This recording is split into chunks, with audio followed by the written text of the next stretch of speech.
Bonsoir les amis, je suis content de vous retrouver autour du thème de la comptabilité analytique pour aborder ensemble la question des prestations réciproques que l'on va retrouver dans la méthode des sections homogènes.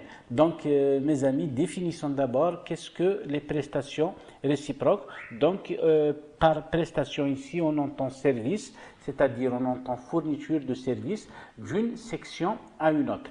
Eh bien mes amis, disons-le tout directement, les prestations réciproques se font uniquement entre ici les sections auxiliaires, d'accord? Le problème se pose dans les sections auxiliaires pour les vider, d'accord? Lorsqu'une section fournit une autre et vice-versa, il y aura un problème. Pourquoi? Parce que pour connaître l'une, il faut connaître l'autre. Parfait. Donc ici, nous allons dire que nous avons ici un tableau, c'est le tableau de la société Delta. Donc on nous demande de compléter le tableau de répartition des charges indirectes ci-dessous de la société Delta. Donc souvenez-vous comment il est élaboré le tableau de répartition des charges indirectes. Nous avons dit qu'il y a un libellé d'abord, puis les sections sont réparties en deux groupes, essentiellement les sections auxiliaires et les sections principales. Comme section auxiliaire, mes amis, nous avons l'administration et l'entretien.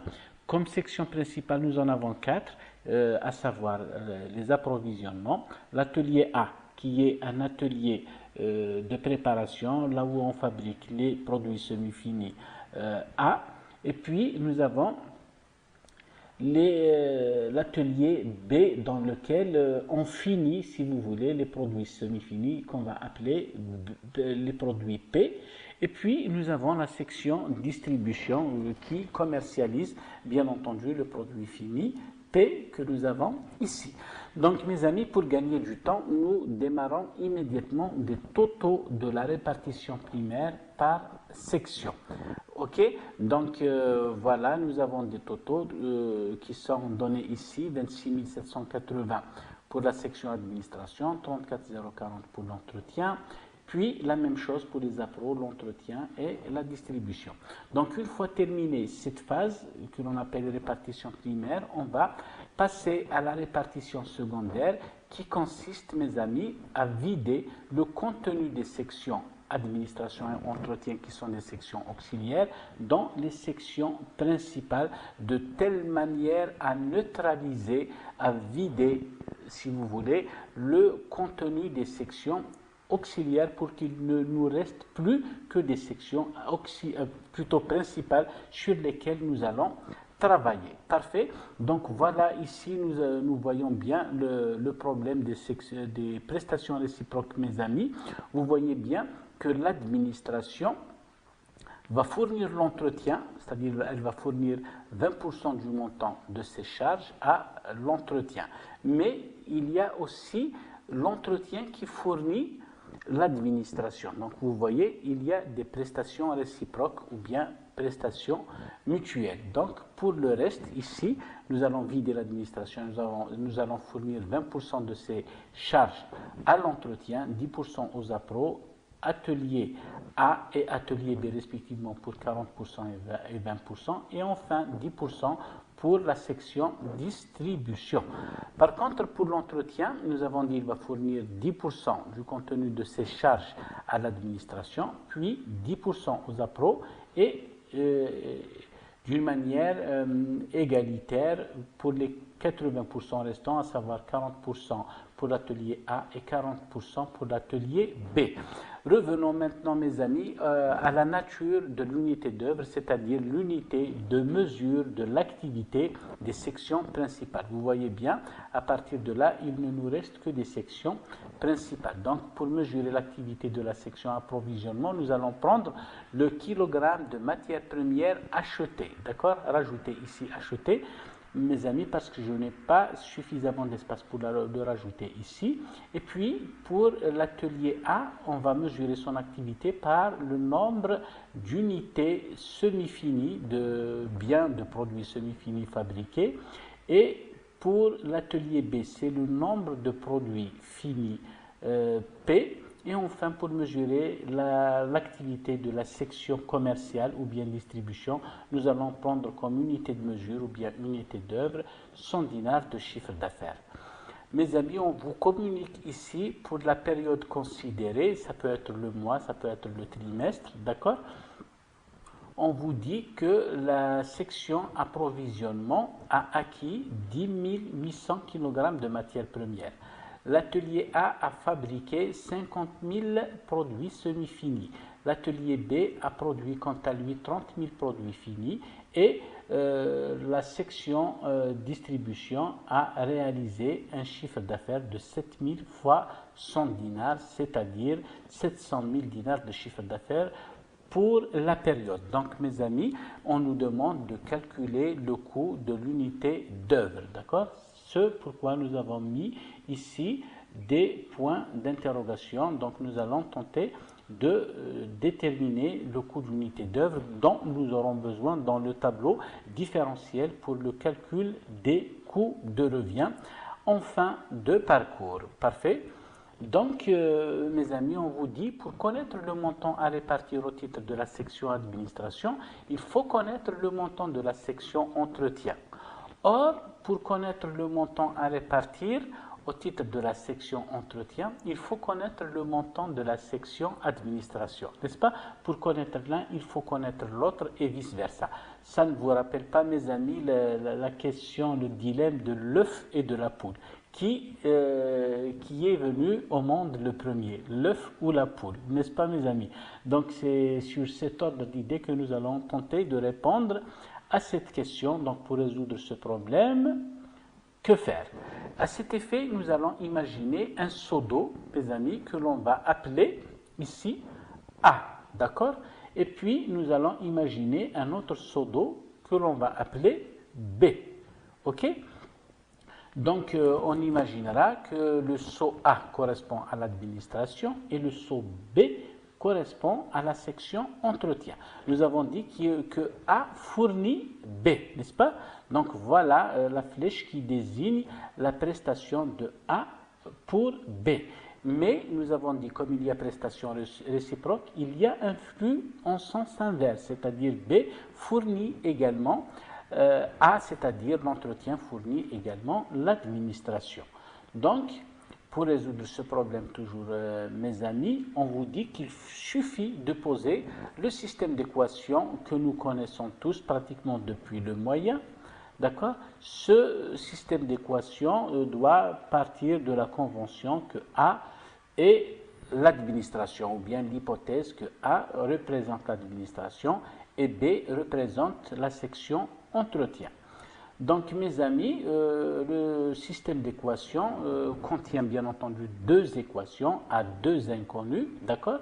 Donc, nous avons A pour la section administration qui est égale à 26 780 plus 0,1 B, n'est-ce pas, mes amis? Si nous revenons au tableau de répartition que nous avions vu tout à fait au départ, nous allons retrouver les 26 780 et les 10% fournis par la section B. La même chose pour B, nous avons 34 040 plus les 20% ou bien les 0,2 fournis par la section administration. Ces deux sections, mes amis, donc nous allons les rassembler dans un système d'équations. Nous allons appeler la première section 1 et naturellement la deuxième sera la section 2. Donc, mes amis, si vous souhaitez qu'on revienne au tableau de répartition des charges indirectes pour vérifier ces deux montants, allons-y, puis on reviendra pour continuer la résolution de notre système d'équations. Parfait. Donc, voilà le tableau de répartition, mes amis. Voici les 26 780 qui proviennent de la répartition primaire pour la section administration, mais à laquelle nous devons rajouter les 10% fournis par la section entretien, n'est-ce pas? Et puis, d'autre part, nous avons déterminé un total de répartition primaire pour la section entretien de 34 040, mais n'oublions pas les 20% de charges, si vous voulez, de coûts, de services fournis par la section administration à la section entretien. Donc, si vous voulez, 26 780 plus 0,1 n'est-ce pas? Et 3404 plus 0,2, c'était le système d'équation que nous avions posé tout à l'heure. Donc nous le retrouvons ici, 26780 plus 10% de B, 34040 plus 20% de A. Le système d'équation se présente sous forme de deux équations A, deux inconnus, A et B. Donc la résolution de ce système est normalement facile, mes amis. Suivez avec moi le raisonnement. Donc dans l'équation 1 que nous venons de voir, on va remplacer B par sa valeur. Donc A est égal à 26780 plus 0,1, c'est-à-dire 10%. De B, c'est-à-dire 34040 plus 0,2A. Ok, mes amis? Donc, on va continuer le raisonnement. A égale 26780 plus 3404, c'est-à-dire 0,1 par 34040, plus 0,02A, c'est-à-dire 0,1 fois 0,2. Donc, si on fait passer 0,02A de l'autre côté, il va changer de signe. Donc, nous aurons A moins 0,02A égale 26780 plus 3404. D'où 0,98A égale 30184. On va tirer A tout simplement comme étant le résultat ou bien le quotient de 30184 divisé par 0,98, nous avons 30800. Donc 30800, ce sera le montant à répartir au titre de la section administration, c'est-à-dire qui inclut le total de la répartition primaire plus le montant plus les prestations reçues de la section entretien. Donc une fois trouvé A, mes amis, c'est un jeu d'enfant pour retrouver B, puisque nous avons l'équation 2 qui nous dit B égale 34040 plus 0,2A. Nous avons A qui est déterminé ici. Il suffit de le remplacer par sa valeur. B égale 34040 plus 0,2 fois 30800. Ça va nous donner, mes amis, 40200. En définitive, ayant trouvé A et B, il suffit de revenir au tableau de répartition des charges indirectes pour le compléter et nous allons obtenir ceci, mes amis. Parfait, donc jusque-là, nous avons repris exactement les mêmes données. Puis, pour la section administration, nous allons mettre moins 30 800. Pourquoi, mes amis? Parce qu'il est question de vider cette section, de la neutraliser. Ok? La même chose pour la section entretien. Nous venons de trouver 40 200. Eh bien, nous devons faire ici avec un signe moins pour, bien entendu, vider, neutraliser cette section entretien de manière à obtenir 0 de part et d'autre et qu'il ne nous restera plus que des sections principales. Faisons le calcul, mes amis. 26 780 moins 30 800 plus 4020, ça va nous donner 0. N'est-ce pas? C'est la preuve que notre système d'équation est correct. Même chose pour l'entretien, 34040 plus 6160 moins 40 200, vous aurez ici 0. Donc pour les autres montants, nous avons obtenu, si vous voulez, mes amis, les clés de répartition, n'est-ce pas? Les pourcentages, donc nous allons obtenir par simple multiplication les montants que l'on va allouer aux différentes sections, n'est-ce pas, les pourcentages en question. Vous pouvez revenir, mes amis, au tableau initial pour retrouver ces montants. Pour retrouver les totaux de la répartition secondaire, après avoir éliminé les sections auxiliaires, nous avons 37 800 de charges indirectes au titre des approvisionnements, 100 000 pour l'atelier A, donc il suffit d'additionner ces montants, n'est-ce pas? Et puis pour l'atelier B, 84, 6160 et 16 080, donc ça va nous donner 106 240. Même chose pour la distribution, 39 970 plus 3080, nous aurons 43 050. Ce sont les montants dont nous aurons besoin pour la suite de notre tableau, mes amis. On revient, vous vous souvenez, les unités d'œuvre que nous avons retenues, on va les reprendre ici. L'activité, nous l'avons dit, nous l'avons mesurée, nous avons donné les mêmes chiffres dans le tableau numéro 1. Eh bien, mes amis, pour retrouver le coût d'unité d'œuvre, il suffit tout simplement de diviser les totaux de la répartition secondaire par le nombre d'unités d'œuvre pour retrouver le montant. ici, ou bien le coût de l'unité d'œuvre en question, ou bien recherché. 37 800 divisé par 10 800, 3,5. 100 000 divisé par 50 000, nous avons 2. 106 240 divisé par 30 000, nous avons ici 3,54, 13.